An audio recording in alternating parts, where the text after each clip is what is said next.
And of course, just to get a bit of a scene setter, we're joined by renowned economist Duma Gqubule. He's going to be telling us what he thought about the budget that was delivered by Nickolaus Bauer last week in the National Assembly, that is, of course, sitting in the Cape Town City Hall, while reconstruction still takes place in the actual Parliament building. So Duma, good morning to you, and thank you very much for joining us on this Youth Capital podcast. Let's keep things light, bright, and tight. Tell us, what did you see in this budget that happened last week? What was the things that stood out for you? In a nutshell, what does the budget tell us? Okay, the budget told me that there is no focus on addressing this unemployment crisis. So first of all, the numbers of the crisis and how we can address it. So the numbers of the crisis, we have the highest unemployment rate in the world. Number two is Djibouti. Number three is the West Bank and Gaza last year. We have the second highest youth unemployment rate in the world. Number two, just after Djibouti. So there are 11.7 million unemployed South Africans. The unemployment rate is 41%. The youth unemployment rate for 15 to 24 is 69%. So what are the levers in which we can address the unemployment crisis? Number one is the GDP growth rate. There is a relationship between GDP growth and job creation. It's called the employment multiplier. It's about 0.9. So if we grow by 1.5%, you multiply that by 0.9 and you get the jobs that are created. The second thing is your industrial policies, which is going to increase the labor intensity of growth, where you're now targeting sectors that are going to grow more people. And then the third thing that we can talk about is public employment programs, which will soak up the people who haven't been able to get, who haven't been able to get jobs because of GDP growth and the industrial policies. Now, in the budget, the outcome of the budget has a forecast of about 1.5% GDP growth a year. So according to that trajectory, according to the numbers that I just told you, there's also the labor force growth rate, which is about 2.4% a year. So according to that, the economy will create about 1.2 million jobs over the next 5 years until the end of 2028. The unemployment rate will go up to 44.1%, and the number of unemployed people will go up to 14.1 million people. So you're talking a lot about interventions here. And before I get to my question, I just need to welcome everybody that's joined us now. You're on the Youth Capital Yes or No vodcast, a series that we're putting together in the run-up to the 2024 national government elections. We made every effort to try and get the ANC on. Unfortunately, they didn't provide a representative for us from the governing party itself or the youth leagues. But I want to quickly tip my hat to our panelists that did actually bother to give up some of their time today. Ashor Sarupen, the Deputy Shadow Minister of Finance for the Democratic Alliance. Pontsho Hlongwane for the EFF's Student Command. Kaden Arguille from the Good Party, their youth representative. Hluphi Gafane from Action SA, their youth representative, and last but not least, Bossa, Build One South Africa's Henry Masuku, their chief youth builder, I'm told is his official title. So we're getting that lay of the land from Duma Gqubule there, the expert economist, giving us really a view of what that budget by Nickolaus Bauer was in a nutshell. You're talking about interventions, though. I want to know, on the face of it, what's actually in this budget, if anything at all, for young people, Duma? Okay, so firstly, the outcome of the budget, obviously the most important number is the GDP growth rate. So on this GDP growth rate, we want to create jobs for there's more than 700,000 people who enter the labor market every year. So that's number one, the most important thing. The second thing in the budget, I looked at the issues in terms of the industrial policies. They've cut 3.1 billion rands from the Department of Trade, Industry and Competition's budget over the next 3 years. So our spending already is inadequate, and we use too few policy tools for industrial policy. So I argue that our industrial policy is virtually non-existent, and the only one that really exists is in the motor industry. That's number two. Number three, a very important issue is public employment. I just want to quickly, there's 3 public employment programs. It's presidential employment stimulus. We've got the expanded public works program, and we've also got the community works program. So these 3 programs this year, they have a budget of about 17 billion, and the Department of Labor, which has its programs, 17 billion rand spending in those three programs. They create 1.8 million work opportunities and 900,000 full-time equivalent jobs, according to my calculation. So now the budget has cut the spending from the presidential employment stimulus by 2 billion rands. And then from the other programs, it has cut 8 billion rand. So the total cuts in terms of public employment is about 10.2 billion rands over the 3 years. And then on top of that, they've also cut, there's no funding for the presidential employment stimulus beyond this 1 year in terms of 24-25. So basically, we are seeing in the budget a plan by National Treasury to decimate public employment programs.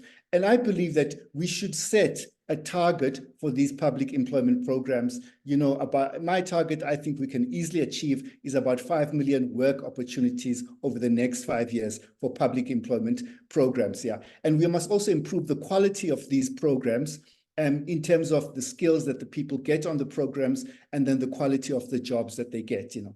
Yeah. So Duma, and then one last one, the shocking one, they cut 26 billion rands from higher education over the next 3 years. I forgot to mention that one. Yeah, 26 billion rands. Yeah. So Duma, would it be fair to say that kind of seems that this budget doesn't care for young people in the way it should? If we have such eye-wateringly high levels of youth unemployment, what are the things we should be investing in? And is there actually even fiscal space to do that, that type of thing, invest in young people, or do we not have more pressing matters? No, we have to invest in young people, because when we invest in the people and the infrastructure, the economy grows. And that we saw from 2003 to 2008, when the government was spending a lot of money on young people, and we created 1.4 million jobs for young people. And that was about half of the jobs that were created for everybody in the country. So I do think that there's no excuse. We can invest in our people. And, you know, I was talking to the governor, explained to me how they released 150 billion rands to pay the debt, towards the debt. So if there's cooperation between the central bank and the treasury, I believe there are creative ways in which we can fund it. And let me just say, on terms of what I've argued, there's a surplus in the UIF of about 110 billion rands. Now, during COVID, the UIF spent 60 billion rands towards 13.8 million people who were temporarily employed. And after spending 60 billion rands during COVID, there's still 110 billion rands in that kitty. I argue that there's no reason for us to have that surplus, and many people agree. And we should invest that big portion of this 110 billion rand surplus into these public employment programs and other programs that can be address youth unemployment here. Duma, thank you very much for that expert lay of the land when it comes to the 2024 budget. This is the Yes or No vodcast that is being hosted by myself, Nickolaus Bauer, joined by a host of parties we'll get to in a moment or so. And I'm, of course, also hosting this alongside youth activist Sibabalwe Nobandla. We'd like to get your input on this vodcast. Please reach out to us on our social media channels. That is, of course, Twitter, Instagram, and the like. This is the Yes or No, a vodcast series in the run-up to the 2024 general election that is hosted by Youth Capital. So let's get to the parties, the people that are vying for your votes as young people ahead of the 29th of May ballot. I'm going to bring in first Ashor Sarupen. He is the Deputy Minister, Shadow Deputy Minister of Finance. Ashor, you, of course, have pored over the 2024 budget by Nickolaus Bauer. What is your take as the Democratic Alliance? Yeah, I mean, the budget fundamentally is not credible. Let's start at that point. We know that the government has guaranteed 47 billion rand for Transnet and debts, but that's not reflected in the budget itself. So that creates the first problem. So the hard truth is that when the year goes on and pressures start piling in, the government is going to choose to bail out state-owned companies, and that money's going to have to come from somewhere. And the first one is Transnet, and they're going to have to pull money in from other things. This is why you see, for example, huge cuts to things that actually matter to people and young people. So if you look at higher education, the budget has been slashed by 11.4 billion. For NSFAS, when we know that there are students currently who are sleeping in halls and in classrooms and all sorts of things at our tertiary institutions, waiting for NSFAS to confirm whether or not they're getting funding, They've cut 16.1 billion rand over the next 3 years. Even in basic education, they've increased the salary bill by 51 billion, but they have only increased 21.4 billion rand in funding there. So that money is going to have to come from somewhere, which means that children are currently dying in pit latrines in the Eastern Cape because they don't have toilets in schools, are going to not get toilets because the money that is currently earmarked for school infrastructure will have to go towards these salary increases. What this points to is actually a major fiscal calamity in the state. And the fact that the government is failing to invest in anything that grows the economy, that gets people into work. They get the 70% of young people who are looking for work but can't find it into jobs. And they're just not investing in the enablers that enable people to live lives that they can value.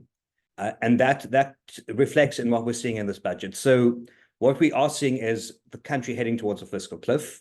We're seeing budgets that are increasingly less credible. We're seeing desperate measures to try and find money through, for example, raiding the Reserve Bank rather than trying to find growth and increase tax receipts and so on through the various mechanisms available. And that means that life is going to get worse and worse for young people.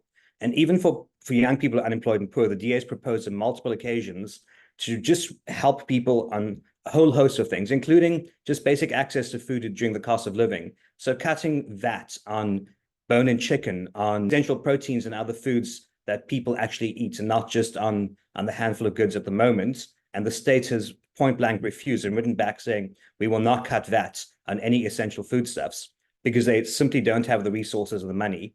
And if they were to cut some of these programs, there would be very severe consequences for other programs that they consider priority, but actually don't have any impact on young people. But now as an MP... Ashor, I'm sorry to cut you short there. Unfortunately, your time has run short. You'll have another bite at the cherry in a moment or so when we hand over to our youth activist, Sibabalwe Nobandla. But without further ado, Pontsho Hlongwane is a member of the EFF Student Command. What's your take on the 2024 budget as the economic freedom fighters? Pontsho. No, thank you very much, and good morning to everyone. Of course, as the EFF Student Command, we would like to reject this budget by the Minister of Finance because it does not address, in terms of the challenges that we are facing as a country, which among others is the issue of load shedding, which is actually slowing, the economic growth of this country. Of course, which we also note that the debt of this country actually went up to 5 trillion, which will therefore means that the country will spend much of the money that they have actually trying to service the debt that the country has. And also the challenge that the minister mentioned in terms of the money that they seek to reduce from the education of this country. So, if you do not invest on education, you are therefore actually demobilizing, the economic growth of this country, because it therefore means that majority of the people will be illiterate. And if the majority of the people are illiterate, we're not going to be able to have the talented people that we require who will be able to ensure that this country moves forward. So we want to also mention that that is a challenge that young people are actually realizing, that the ANC government has no appetite in terms of leading, this country. They have actually just got shocked in 1994 that they were given this power to actually, make a meaningful change amongst our people, which they've dismally failed over the last 30 years. Because if you realize the minister, while they were giving the budget speech, it's what like they are talking about the 30 years. They're not giving you a budget speech that was supposed to be delivered now. It's a campaigning statement of the ANC that also started from SONA when the president came with the SONA, which was a campaigning statement, not a state of the nation, when they come with the frivolous stories of Tintswalo. Right now, if you were to talk about the Tintswalos that the president spoke about and also minister, the Tintswalos are sleeping in libraries because they do not have the funding, which the government decided that over the next 3 years, they will take 26 billion, from education, which means that they do not prioritize or even value, educations of South Africans. So, Mr. Hlongwane, sorry, closing point, please. You've run out of time. Okay, no. So of course we have 11 million people who are willing to work, but they can't find job. And now the budget speech of the minister couldn't come or even attempt to address that particular challenge that we're facing. So it's not a budget that should be accepted by anyone with a logical mind. Thanks. EFF Student Command's Pontsho Hlongwane there. If you've just joined us, you're on the Yes or No vodcast series with myself, Nickolaus Bauer, and of course, youth activist Sibabalwe Nobandla. He is presenting this series with me today. It's our look at the 2024 elections, political parties vying for your votes, and we are dissecting the budget that was presented last week by the Finance Minister, Nickolaus Bauer. The next party is Kaden Arguille. He represents the Good Party. The Good Party, of course, represented in the National Assembly. Kaden, are you there? Yes. So our reflections on this budget, one of the first things that I think needs to be mentioned and looked at is the Q3 results that just came out. What that showed us is that 33% of young people between 15 and 24 are not in employment, education, or training. 33%, aka a third of this next generation, is not in any upskilling, training, exercises, or education, which is obviously imperative for the future of this country and the future of it economically as well as intellectually at the same time. Out of this, we saw in one quarter 87,000 new unemployed youth and 97,000 youth who lost their jobs.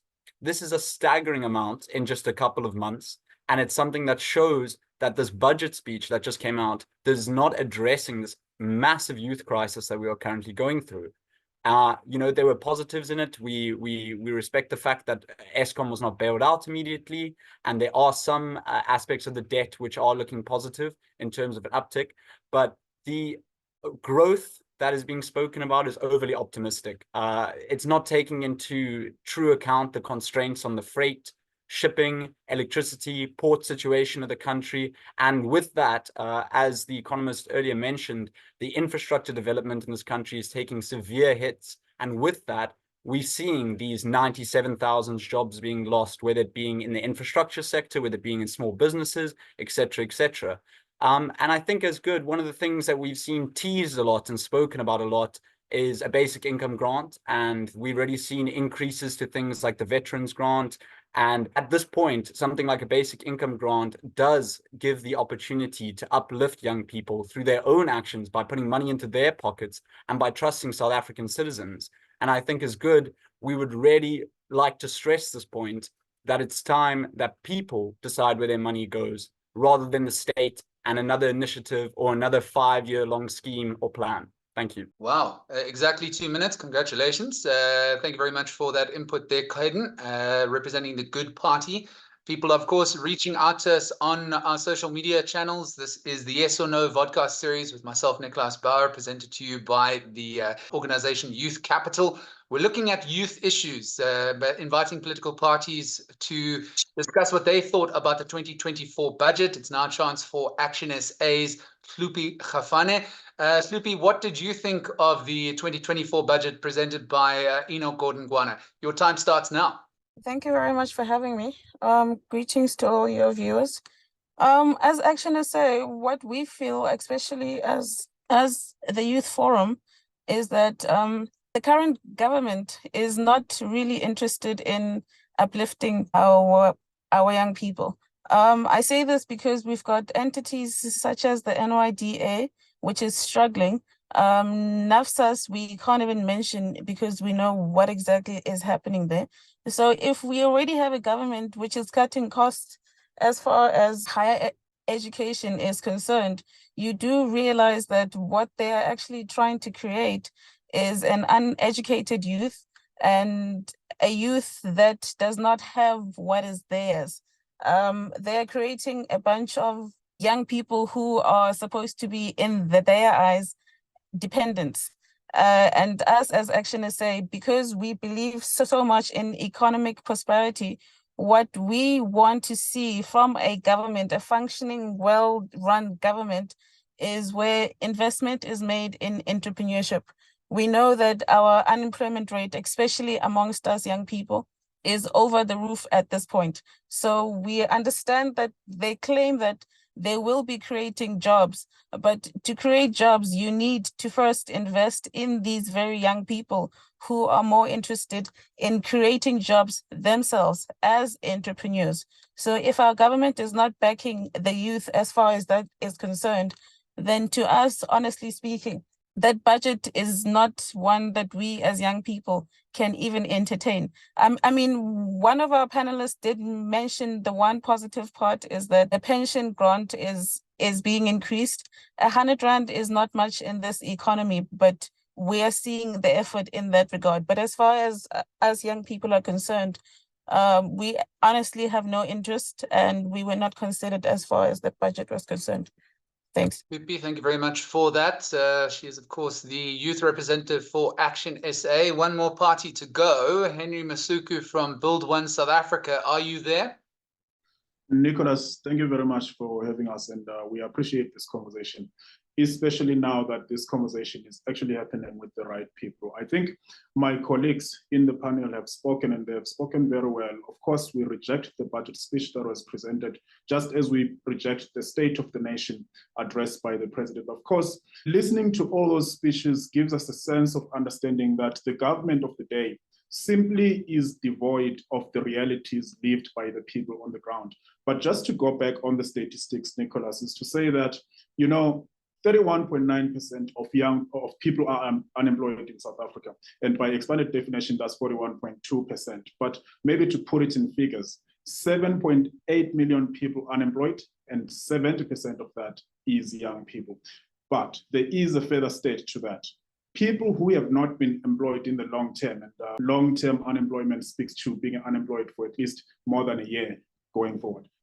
That number stands at a staggering 6 million, and that is 75% of people unemployed. As you would know, Nickolaus, once you've been out of the job market, or once you've been unemployed for longer, that's the more difficult it becomes for you to get employed. But I think we need to then come to a point where we put a diagnosis to the problem that we have of youth unemployment. And we can simply point to the state of our education.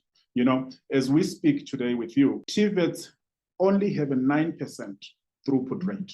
That means that of 100 students registered in a TVET college, only about nine of them actually go out to do whatever skill that they would have studied from that particular TVET. But then also we have to speak about manufacturing, because I believe that the bulk of our economy is dependent on manufacturing. And we can all agree that our country is doing very poorly when it comes to manufacturing. We assemble parts for BMW, we assemble parts for all these car brands, yet motor vehicle manufacturing in South Africa stand at 8.89%. So this points a very big picture of how unserious the government of the day takes when it comes to creating employment opportunities for young people in South Africa. But Mr. Masuku, last point, please. You've run out of time. Sure. Just to point out that, of course, we agree with everyone that has spoken to say that funding for SMMEs remains very low. Funding for venture capital remains very low as well. Yourself, Nick, if you wanted to expand your broadcast, you would not get a loan from the bank, because simply the economists have lost appetite in investing in anyone who tries to venture into any type of business. So we need to now start talking about how do we fix the economy, and that is creating employment for young people and trying to diversify that economy in different spaces where people live. Thank you. Build One South Africa's Henry Masuku there. We've gone through all the political parties that have joined us. That is, of course, the Democratic Alliance, Economic Freedom Fighters, Good, Action SA, and BOSA. Some people complaining about the lack of representation of other parties. Luckily, we are in a constitutional democracy that is really represented by a host of political parties. This being the second edition of the Yes or No vodcast series, having a look at youth issues in the run-up to the 2024 general election. We had other political parties join us in the first episode, and we will, of course, have a variety of different parties in the episodes that will follow this one here. Including the likes of the African Transformation Movement, Pan-Africanist Congress, and of course also other political parties that are hoping to secure your vote come the 29th of May ballot. I need to stress, though, some people may be wondering where the African National Congress is. Once again, we made every effort to reach out to the governing party, their senior structures, as well as their youth league, to try and get a representative on to give their viewpoint of a budget that is essentially their own, but unfortunately no guest was forthcoming. Now a chance for us to hear from our youth activist, Sibabalwe Nobandla. He's been patiently waiting in the wings there, and he's going to engage each of these political representatives, again, starting in order of representation in Parliament. Siba, I'm going to hand over to you, and essentially you're going to paint the picture of what it's like to be a youth in South Africa, and then pose a question to each of the political parties that have joined us today. Siba, thank you. Thank you very much, Nicholas. To the EFF's Pontsho Hlongwane, my friend had a great experience when he joined the employment stimulus in the creative sector with the National Film and Video Foundation. The short-term experience is helping him make contacts and gives him valuable work experience. The presidential employment stimulus prioritizes youth employment as one of its objectives, but other programs before it, like the expanded public works program, don't seem to have as much of an impact. What are your plans on job guarantees to promote young people's inclusion in the economy? Why should we vote for you? Mr. Hlongwane, did you get that question, sir? Yes, I did get the question, but I think I only get it towards the end because I think the speaker was not audible enough. No problem. So look, in a nutshell, essentially Siba is asking you in terms of what the EFF is going to offer young people come election day. What are you offering young people? No, thank you so much. And thank you for that question. Basically, if you read the manifesto of the EFF, from page 1 towards the last page, which is 260, you'll therefore realize that that manifesto was actually dedicated towards the youth of South African women in particular. So basically what the EFF is going to offer young people is that because we are going to cater for everyone, those that are actually who just finished their qualification, we are going to ensure that we give them a stipend in terms of saying that we thank you for going towards, this route of education. And those that have finished, their qualifications, we're going to give them jobs in their respective fields. So the EFF says that right now with the issue of load shedding, which is currently, troubling the country, is that as the EFF, we're going to ensure that by 2027, we would have resolved the issue of load shedding. And among other things is that we're going to ensure that young people are the ones that are prioritized when we employ people who will be dealing with the issue of load shedding, because that is the job creation on its own. In order for you to resolve load shedding, you need to employ people. And when we are saying that as the EFF, in order to resolve this load shedding, we're going to employ young people who are talented and skilled, who have the capacity to ensure that they resolve the issue of load shedding. So, of course, that is on the part of the load shedding, because we do appreciate that there are young people that went Final point, please, Mr. Hlongwane. Sorry? Final point, please, sir. You're almost out of time. Oh, no, I didn't know that we also have some time to, to respond to this question, because we wanted to thoroughly, answer this question so that this young man, when he lives here, he understands that what the EFF stands for and how the EFF is going to ensure that they create jobs for young people in South Africa. So there are many other things. And also on the issue of entrepreneurship, we're going to encourage entrepreneurship amongst young people, because we appreciate that young people, not in their majority, all of them want to go and do 9 to 5. Others want to be their own bosses. So we are saying that when the EFF takes over, priority in terms of jobs that will be given, in terms of businesses, is going to be young people. So if a company, for example, we want a company to do something, we are going to prioritize the companies that are owned by women and the companies that are owned by the youth. That's how we're going to ensure that we deal with the issue of youth unemployment, of course. Thanks. Thank you, Mr. Hlongwane. Siba, I'm going to hand over to you. Please, if I can just remind you, Ashor Sarupen is representing the DA. They are also represented thoroughly in the National Assembly. And if we can please ask Mr. Sarupen next, he needs to address your query, please. Okay, Ashor Sarupen. It's hard growing up in an economy that doesn't grow, As young people, we face the consequences of unemployment, housing crisis, high cost of living, but also deeper effects like mental health, physical health. How do you ensure that the Treasury balances social need and the need for economic growth? So I think that your question is really important because it's not an either or. The simple reality is that when you grow the economy, you generate more tax revenue. The more tax revenue you have, the more you can actually invest in social services, things like mental health services. You can also increase cash subsidies to households and transfers and increase social support while having fewer people dependent on that because there are people in well-paying jobs. The position of the DA is very simply this, that a job will give you far more than any kind of grant ever will, but that you must have a floor so that nobody is living in abject or dire poverty and in misery. So what we have proposed, firstly, to cushion poverty in a growing economy, is that the additional revenue can be used, firstly, to fund a basic income grant, but this is dependent entirely on us growing the economy able to fund it.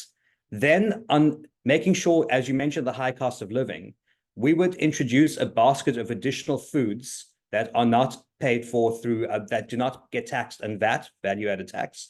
We would certainly do that. We would extend the child grant to all learners until they complete their matric. Some people don't finish matric at 18, some people, and the grant gets cut off. And what this does is actually damages the financial stability of households. So on the social support side, provided you're growing the economy, you can massively increase that. We would also, for example, to expectant mothers, once you know that you're having a child, the child support grant should kick in immediately, and we raise it to the food poverty line. So that's on the cushioning side and the social support side. But this can be done in tandem with growing the economy. It's not either or. And growing the economy isn't just about how much the government spends. It's about government choosing to spend money on the right things. So if government chooses to spend money on economic enablers, like electricity, if businesses can't work for 4, 6, or 8 hours a day because of load shedding, they're not productive and they don't produce goods and they can't keep people in work. It's as simple as that. So that's the first enabler. Sort out the electricity crisis, bring in private sector capacity to do that. And there are a whole host of other enablers. If you have a Labor Relations Act that says you can't hire an apprentice, you've got to only hire employees, which is currently the case. You can't bring in young people to learn skills. And then, of course, young people are only going to be looking at universities to get their skills because they've got no other option. So if you reform the Labor Relations Act to carve out apprenticeship, this is in our manifesto and our policy, so that you can get young people from matric straight into businesses to learn industry relevant skills, you can also pull all sorts of young people into the economy. And we have final point, please, Mr. Sarupen. My key point is that you can do both in a growing economy, and that is why all of our policy suites is geared towards that. So you can both get people into work and increase social support. Thanks. Thank you very much, Mr. Sarupen. I really do appreciate the time that all of our panelists have given us. Please, if you would be able to stick around for the next 10 minutes or so until the end of this vodcast, your time and participation is greatly appreciated. Siba, let's go with our next participant. What do you have to ask the Good representative? Okay, for Kaden Arguille, representative Good, looking for work is not easy or cheap. Transport is expensive, and we often live far from urban centers. Opportunities and programs do exist, but they're not always accessible by young people who have no internet connections or don't know the right people. How will you invest in young people based on the existing evidence from past interventions and listen to their feedback? Why should young people vote for you? Thank you. Great question. I think what you touched on at the beginning there is something that so many young people across the country struggle with, and that is being able to connect to these opportunities, being able to get there. We've seen a complete acknowledgement in every single state of the nation, budget, etc., that the transport in this country is inefficient, and it quite literally holds people back from seeking further employment.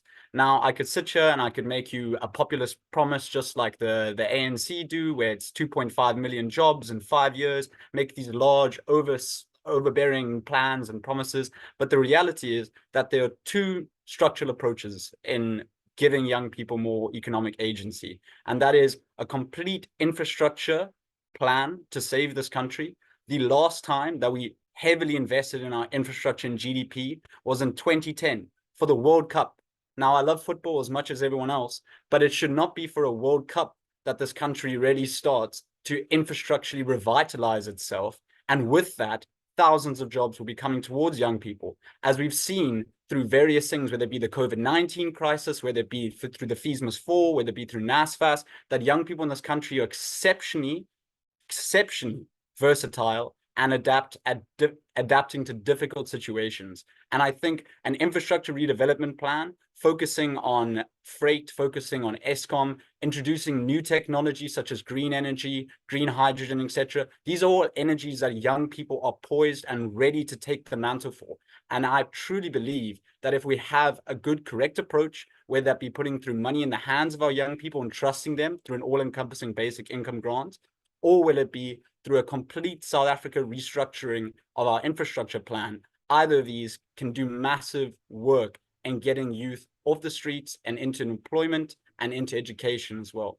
Thank you. And I have to really commend you on your timekeeping there. 2 minutes to the point. I'm sure you must be sitting with a stopwatch right next to you. But Siba, I'm trying the next participant's time. What do you have to ask for Action SA's representative, Hluphi Gafane? Okay, my question is, many young individuals are encouraged to pursue tertiary education, yet financial obstacles, essentially with the recent reductions in the funding of the NSFAS and TVETs, hinder access. How does your party intend to address the crucial aspects of upskilling and financial support for NSFAS and TVETs should you win the elections? Why should we vote for you? Thank you very much for that question, Siba.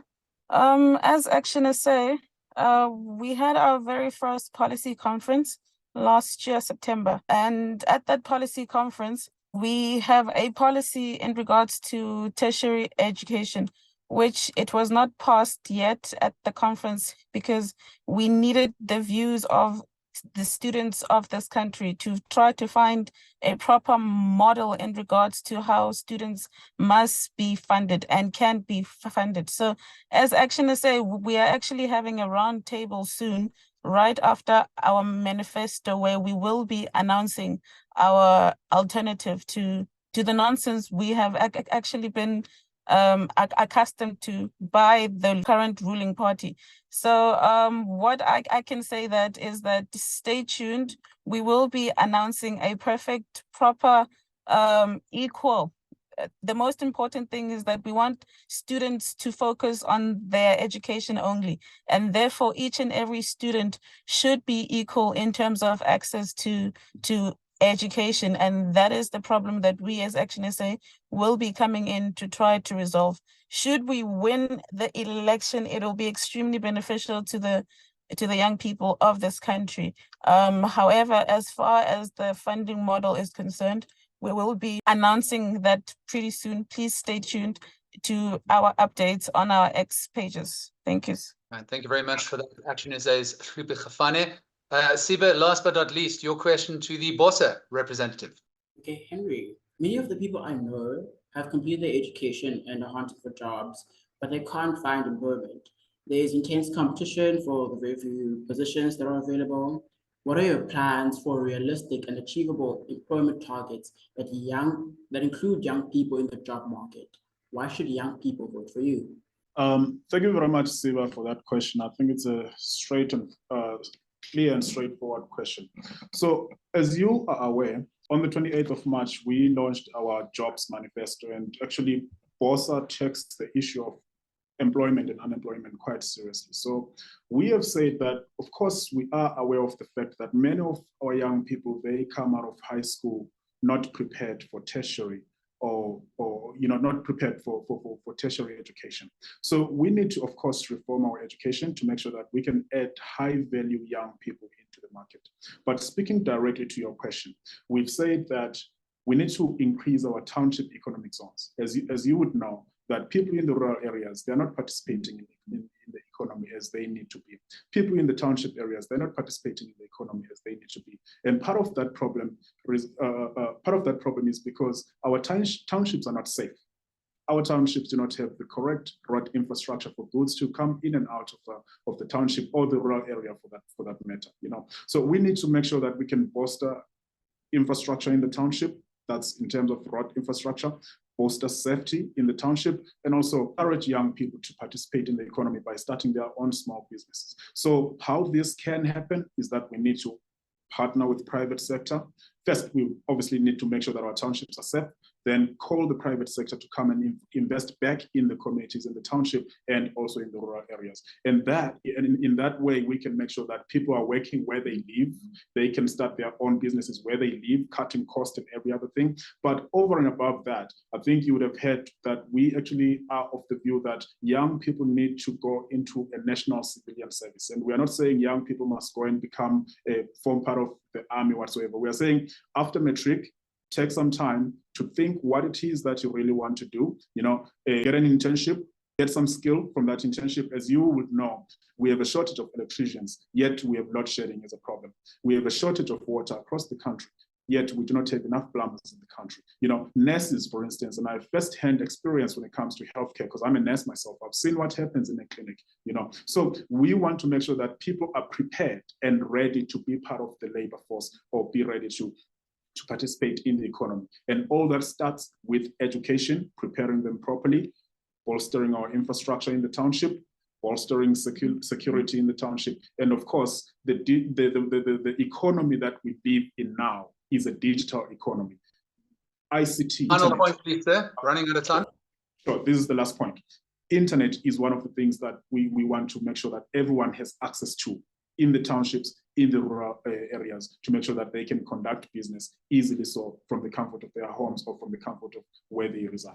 Thank you so much. Henry, thank you very much for that. And Siba, you have provided a very youthful viewpoint to this discussion. If you just joined us, it's been a very, very fulfilling chat with all of these party representatives. It's the Yes or No vodcast series. And I understand we have run out of time, but let's be honest, we're facing the gravest crisis when it comes to youth unemployment in South Africa. It's one of several ticking time bombs that our country is indeed facing. And I'm hoping that the political party representatives that have joined us today will humor me for 1 more minute each. I'm going to keep this response strictly to 1 minute each. I'm going to start again in terms of representation on Parliament. I'm going to ask something very, very specific. I would like to know from you, starting with Ashor Sarupen, what is the Democratic Alliance's stance on a universal basic income grant? Go, your time starts now. The DA since 2004 has supported the basic income grant, and we've costed it, and the funding model is tied entirely to economic growth. So provided we can grow the economy and get more people into work and fewer people on welfare, a basic income grant is affordable and can be done provided we're tied to economic reforms. Thanks. Nice, short and to the point. Pontsho Hlongwane, the EFF Student Command, your time starts now. What is the EFF's approach to a universal basic income grant? Oh, thank you very much. As you would know, that the EFF, of course, has always been at the forefront calling, on ensuring that those that are not employed, actually get a grant. Of course, this grant, of course, is categorized in terms of those that are unemployed because they are graduates, they get a certain amount. And of course, those that have not yet went to higher education, they also get a certain amount. And also, the pensioners and, children, they still also get a certain amount. And of course, when we say that we support this, we say that precisely that it must not only be what the ANC is giving. The 350 is not enough, to sustain the livelihoods of our people. So we support it, provided that it is a living, grant that will be given to our people, not what they are given right now, because they cannot be able to sustain themselves. Thanks. Thank you very much, Mr. Hlongwane. Light, bright, and tight, and within a minute. Next up, Goods, Kaden Arguille. What is the Good Party's approach to universal basic income grant? Hi, thank you. Yeah, so one of our cornerstones of our campaign is an all-encompassing 999 Rand basic income grant. We've seen throughout the years that there's tons of wasteful expenditure in this country that is going towards projects that never see fruition, or economic employment acts that don't have enough covering of all of the different areas in the entire country that don't apply to every single person. And this 999 Rand basic income grant puts the money into people's hands. It takes away from someone in a room that you don't know how they were appointed, making decisions about your future, and it has the mindset of putting money into your hand and trusting that through economic upliftment, people can actually make their own opportunities, make their own jobs. And Good has already trialed smaller economic plans ourselves to see if this is viable. And we've already seen great success in that. So good completely stands for basic income grant and an entire universal income grant for South African citizens. Thank you. Thank you very much for that one, Kaden. All right, Hluphi Gafane, your bite at the cherry. What is Action SA's approach to a universal basic income grant? Ms. Gafane, are you still with us? Ms. Gafane? All right, we'll go along with Henry Masuku from Build One South Africa. Your minute starts now. What is Build One South Africa's approach to a universal basic income grant? Nick, thank you very much. I think we can all agree that some of our people will simply not be able to fit into the labor market, you know. So we do support any means that will improve the lives of the lives of our people on the ground. So yes, we do support the income grant, provided that the state is able to collect enough revenue, enough taxes to make sure that we can have enough funds to fund the grant itself. So yes, we do support that, provided that the state has capacity to continue with that. So yes, thank you very much for that, Henry Masuku. This has been an extremely engaging conversation. If you enjoyed us, remember you can join us for our next edition of the Yes or No Vodcast series, a multi-party discussion panel ahead of the 2024 general elections. Political parties vying for your votes. When it comes to youth issues, we're going to be discussing exactly what they offer young people in South Africa, a country that's beset by the highest rate of youth unemployment in the entire world. I want to thank again our youth activists, Sibabalwe Nobandla, that joined us for this conversation. It's been an honor co-hosting this vodcast alongside you. Our economist Duma Gqubule joining us at the beginning of this discussion to give us a lay of the land after that budget policy statement by Nickolaus Bauer last week. And of course, our political party representatives, Ashor Sarupen from the Democratic Alliance, the Shadow Deputy Minister of Finance, the EFF Student Command's Pontsho Hlongwane, thank you very much for your time. Good representative for youth, Kaden Arguille, Action SA's Hluphi Gafane, as well as Build One South Africa's Henry Masuku. We're out of time, but we'll continue taking your thoughts, your comments on our social media platforms, and of course also those that have been posed during the course of this conversation today in the chat and on our social media feeds. We're going to send them through to the political parties that we're represented here today, and if they end up responding, we will broadcast them during the course of the coming weeks. I need to remind everybody, we did invite the ANC and their youth league, the ANC Youth League, but unfortunately a representative was simply not forthcoming. Good news is, though, the next edition of this vodcast, the Yes or No Vodcast series brought to you by Youth Capital, we will be joined by other political parties that are vying for your vote come election day on the 29th of May. I'm Nickolaus Bauer. It's been an honor spending this time with you. And young people, you matter in South Africa. Youth Capital wants to shine a light on your issues, and hopefully we find the funding to continue the Yes Employment Service, the Young Youth Employment Service scheme that is residing in the presidency. Thank you very much for your time and enjoy the rest of your day.